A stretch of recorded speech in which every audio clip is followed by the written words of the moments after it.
I used to think exhaustion was just part of being a good woman, a good daughter, a good employee, a good partner.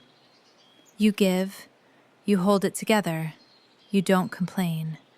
And one day, somehow, it's supposed to pay off. This is the story of how I learned that wasn't true. Not all at once, not in some dramatic explosion, but slowly, quietly, until the moment I finally stopped and everything changed. I'm Evelyn Carter. I'm 32 years old, and for most of my life, I've been the person everyone leaned on, while quietly stepping over me. If you asked the people around me, they'd say I was strong, reliable, the responsible one. What they wouldn't say is how invisible that made me feel.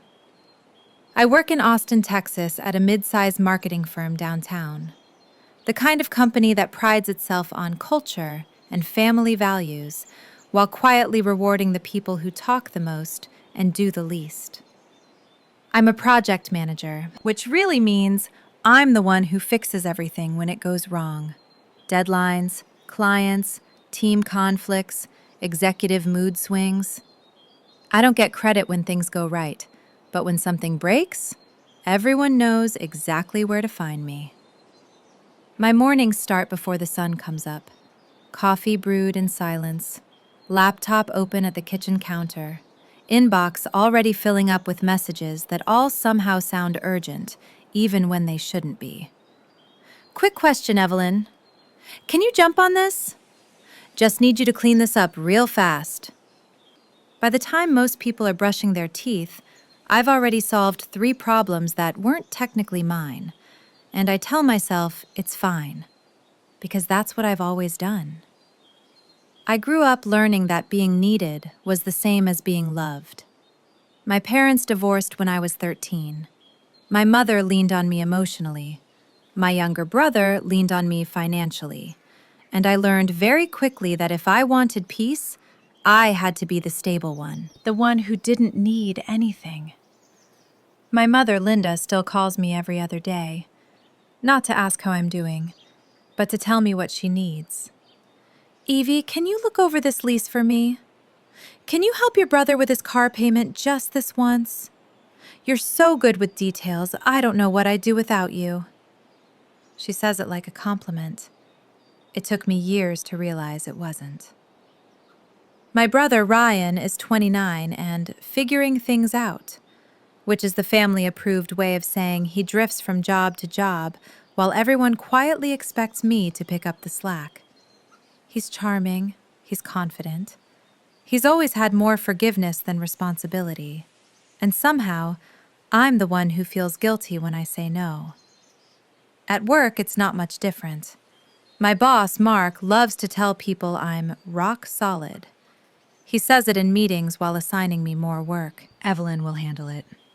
She's great under pressure. If anyone can pull this off, it's her. He never says, let's promote her, or let's lighten her load, just more. I stay late. I answer emails on weekends. I rewrite presentations that other people mess up. And every time I consider pushing back, a voice in my head whispers, don't rock the boat. Don't be difficult. Be grateful you're trusted. So I swallow it. Again. The first crack didn't come from work. It came from my family. It was a Sunday afternoon when my mother called, sounding unusually cheerful. We're all getting together next weekend, she said. Dinner at my place. I need you there. Not want, need. I already knew what that meant. Dinner turned into a familiar routine. Ryan arrived late, empty-handed. My mother hovered, stressed and complaining, and within 10 minutes the conversation shifted toward money. Ryan's hours had been cut. Rent was coming up. Things were tight. Everyone looked at me. Not directly. Never directly. But I felt it. I've been covering a lot lately, I said carefully. I can help a little, but I can't keep doing this every month. The room went quiet. My mother sighed like I disappointed her. Well, she said, you're the one with the good job.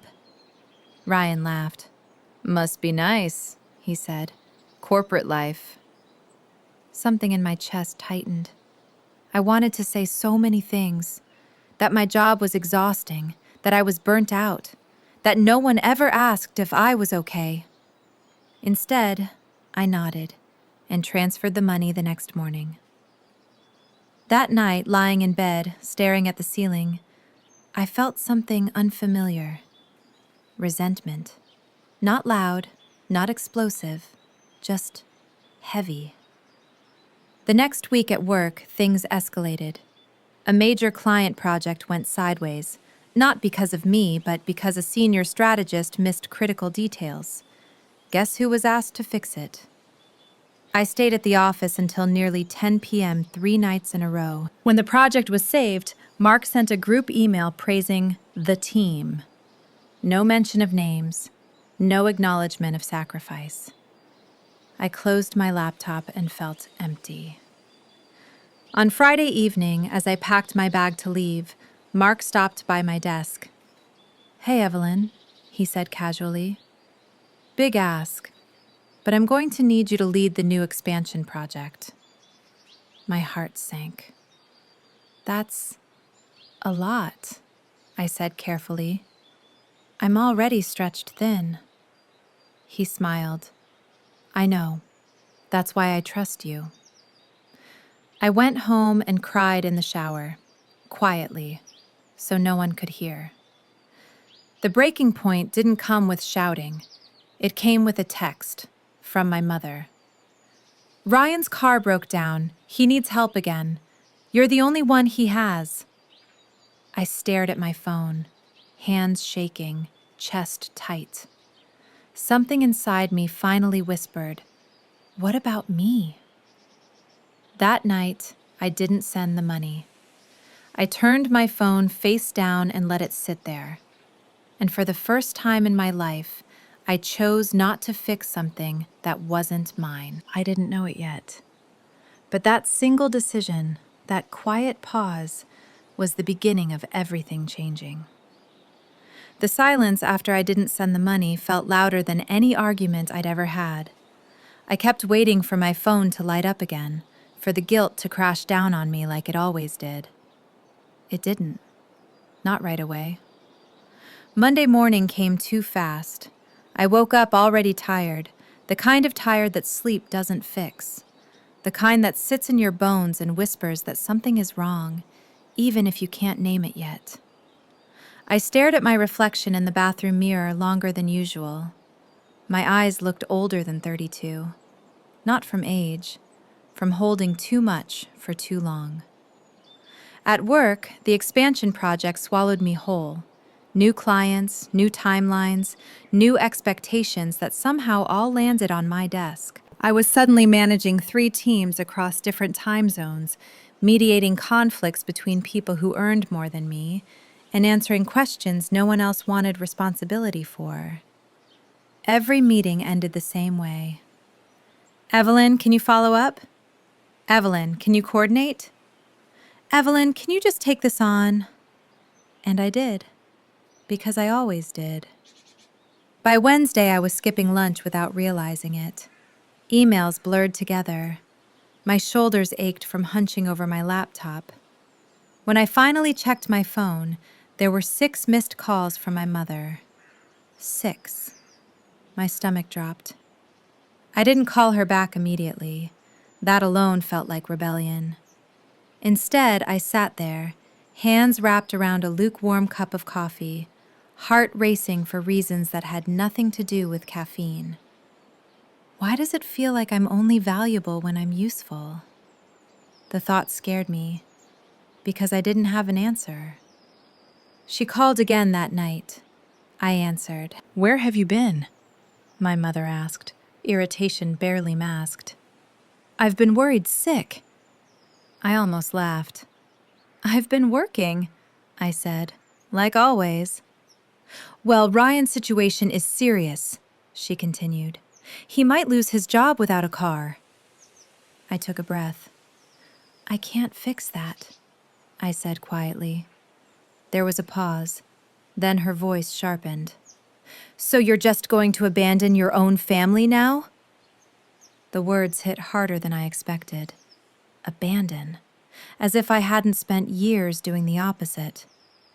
"I'm not abandoning anyone," I said. "I just can't keep being the solution to everything." She scoffed. "You've changed," she said, "and not for the better." After we hung up, I sat on my couch in the dark. No TV, no music, just the echo of her words looping in my head. You've changed. Had I? Or had I finally noticed what staying the same was costing me? At work, the pressure kept building. A junior teammate missed a deadline. A client complained. A director questioned our strategy in front of the entire team. Guess who was asked to smooth things over? I stayed late again and again.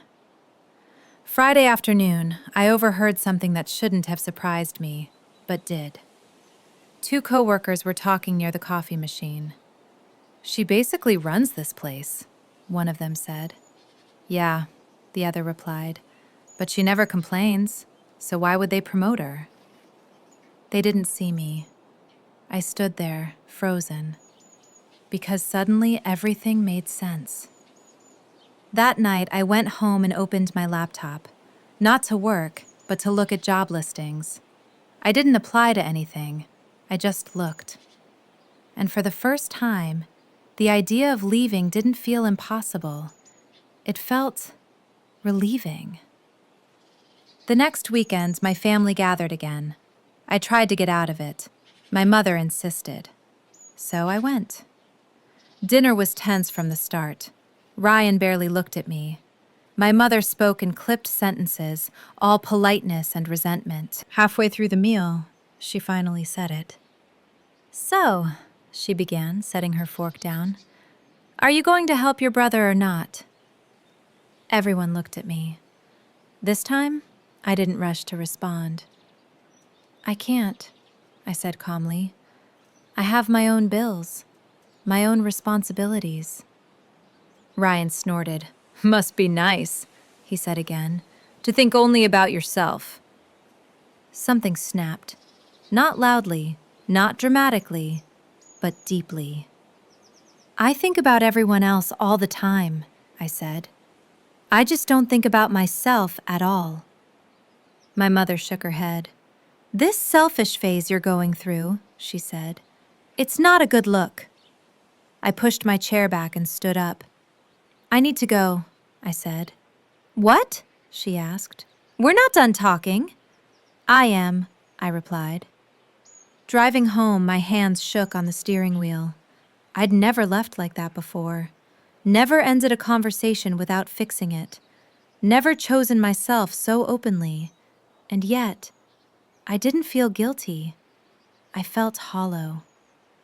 That week at work, everything collided. The expansion project hit a major snag. A client threatened to pull out. Mark called an emergency meeting. We sat around the conference table while he talked about accountability and ownership. Then he looked directly at me. "We need you to take full responsibility for this," he said. Something inside me recoiled. "Why?" I asked. The room went quiet. Mark blinked. "Well," he said slowly, "because you're the lead." I swallowed. "I wasn't part of the decision that caused this issue," I said. "And I've already been carrying 3 projects." He sighed, clearly annoyed. "Evelyn," he said, "this isn't the time to push back." But it was. I could feel it. The weight, the exhaustion, the years of swallowing discomfort, all pressing against my chest at once. "I need support," I said, "or this isn't sustainable." Mark leaned back. "Let's talk about that later," he said. "Right now, we need results."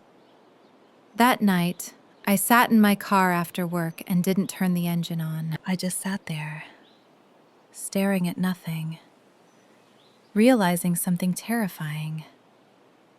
No one was going to save me from this life. Not my job, not my family. If anything changed, it would have to be me. The next morning, I woke up with a decision forming. Not fully shaped yet, but undeniable. I didn't know exactly what I was going to do.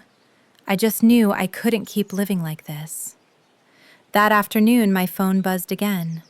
A text from my mother. "We need to talk. This can't go on." I stared at the message for a long time. Then I put my phone down, and for the first time, I didn't feel like the villain in my own story. I felt like someone standing at the edge of a choice. I didn't know it yet, but I was approaching the point where I would stop negotiating my worth. At work, at home, everywhere.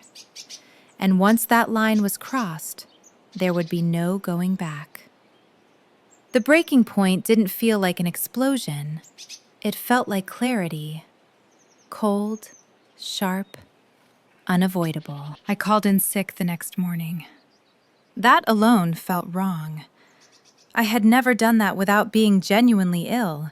Fever, flu, something I could justify to myself. This time, I wasn't sick. I was empty. I stayed in bed long after the sun came up, staring at the ceiling as my phone buzzed on the nightstand. Emails from work, messages from my mother, a missed call from Ryan. I didn't answer any of them. Instead, I asked myself a question I'd been avoiding for years. What would happen if I stopped showing up the way everyone expected me to? The answer terrified me, but it also felt honest. Around noon, I finally got up and made coffee. My hands shook as I held the mug. Not from anxiety, from adrenaline. Something inside me had shifted, and I couldn't pretend it hadn't. My mother showed up at my apartment that afternoon without warning. I heard the knock before I saw her through the peephole. Sharp, insistent. I almost didn't open the door. Almost. She walked in like she owned the place. "You can't just disappear like that," she said. "I've been calling you all morning." I closed the door slowly behind her. "I took a day off," I said. "I'm allowed to do that." She scoffed. "From work, maybe," she said, "but not from family." We stood there, facing each other. For the first time, I noticed how small she looked when she wasn't in control. "I need you to understand something," she said. "Ryan is struggling, and you're acting like this is optional." I took a breath. "This has always been optional," I said quietly. "I just never acted like it was." Her eyes narrowed. "So this is it," she said. "You're choosing yourself over your own brother." I felt the familiar urge to explain, to justify, to soften the blow. And then, I didn't. "I'm choosing myself," I said. "That doesn't mean I don't love him." She laughed bitterly. "That's not how family works." Something in me hardened. "No," I said. "That's how control works." The word hung in the air between us. Her face flushed. "How dare you?" she said. "After everything I've done for you." I nodded. "I know," I said. "And I've been paying it back ever since." She stared at me like she didn't recognize me. Maybe she didn't. "I raised you better than this," she said. My voice stayed calm. "You raised me to disappear," I replied. "I'm done doing that." She left without saying goodbye, slamming the door behind her like punctuation. I sank onto the couch and let the silence wash over me. My heart was racing, but underneath the fear was relief. That evening, Mark called. I let it go to voicemail. Then he emailed. "Need to talk. ASAP." I stared at the screen, and for the first time in my career, I didn't rush to respond. The next day, I went into the office, not early, not late, on time. People looked up when I walked in. I wasn't sure why, until I realized I was standing straighter than usual. Mark asked me into his office within minutes. He didn't offer me a seat. "We need to discuss your availability," he said. "You've been difficult lately." I almost smiled. "I've been honest," I said. He frowned. "This isn't about honesty," he said. "It's about commitment."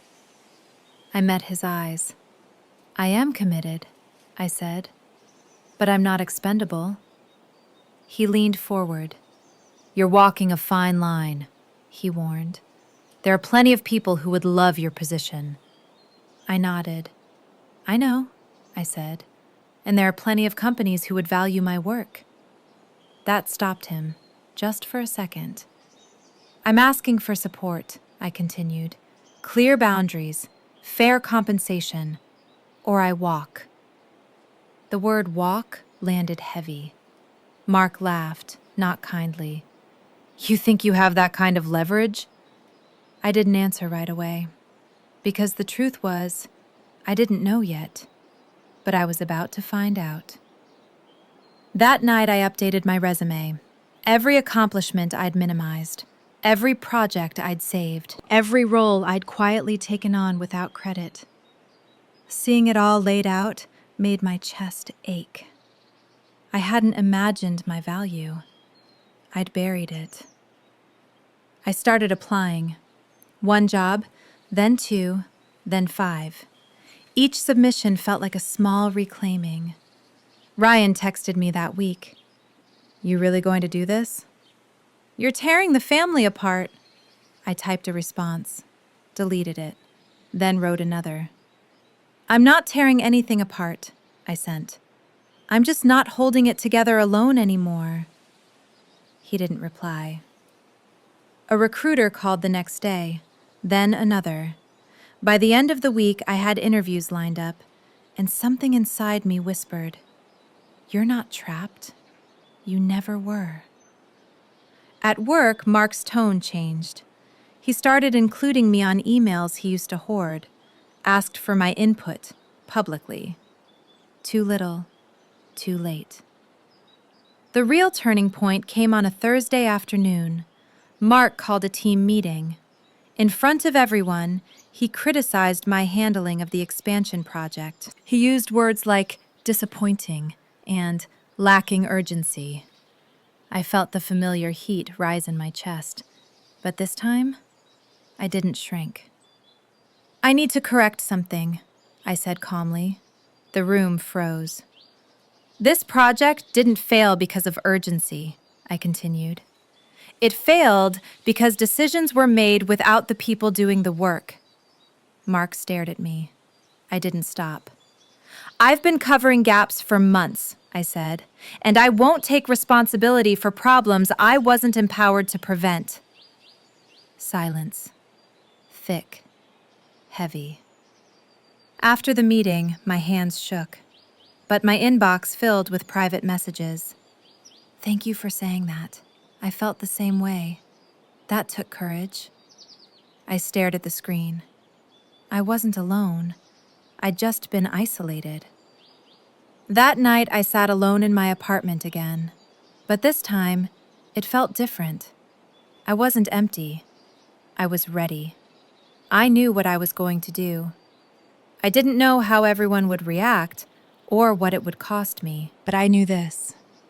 I was done living a life where my worth was negotiated in silence. The next move I made would change everything. I didn't quit the next day. That's important. Because leaving isn't always about storming out. Sometimes it's about preparing to land somewhere better. The plan came together quietly. I continued doing my job, but only my job. No extra hours, no emotional labor, no fixing things that weren't assigned to me. And for the first time, people noticed. Things started breaking. Deadlines slipped. Clients complained. Meetings ran longer because no one stepped in to quietly save them. Mark called me into his office again.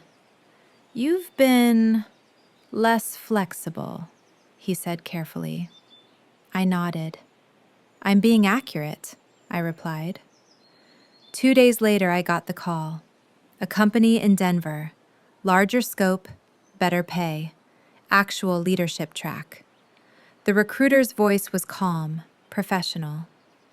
"We'd love to move forward," she said. "Are you still interested?" I looked out my apartment window at the city I'd been surviving in, not living in. "Yes," I said. "I am." I didn't tell anyone right away. Not my coworkers, not my family.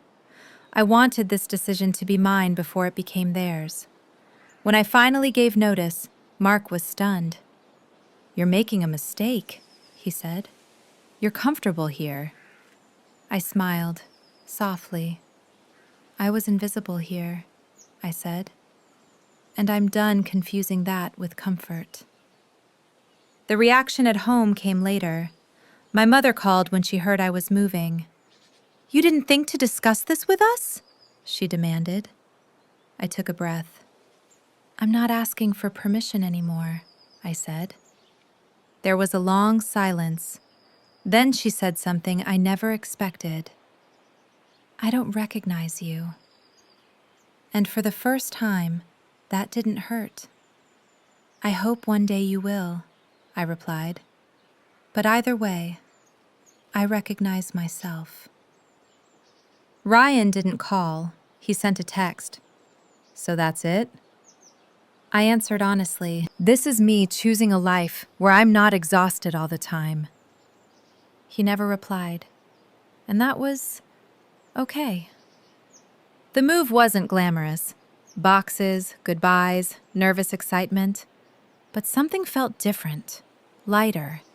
My new job wasn't perfect. No job is. But when I spoke, people listened. When I set boundaries, they were respected. When I worked hard, it was acknowledged. I wasn't the glue holding everything together anymore. I was a leader. Weeks passed, then months. I stopped checking my phone with dread, stopped apologizing for needing rest, stopped feeling guilty for having a life. One evening, sitting alone in my new apartment, I realized something quietly powerful. No one was asking too much of me anymore. Not because they changed, but because I did. My relationship with my family didn't magically heal, and that's something people don't talk about enough. Sometimes growth costs you proximity, but it gives you peace. My mother still calls, less often, more carefully. Ryan found his own way, not because I rescued him, but because I didn't. And me? I sleep better. I laugh more. I no longer feel like my worth depends on how much I can carry for others. If you're watching this and you feel tired in a way sleep doesn't fix, if you're the one everyone depends on but no one protects, if you're praised for being strong but never supported, please hear this. You are not selfish for wanting more. You are not difficult for setting boundaries. And you are not broken for needing rest. You don't have to disappear to be loved. And you don't have to earn your worth through exhaustion. The moment you stop negotiating your value in silence, everything changes.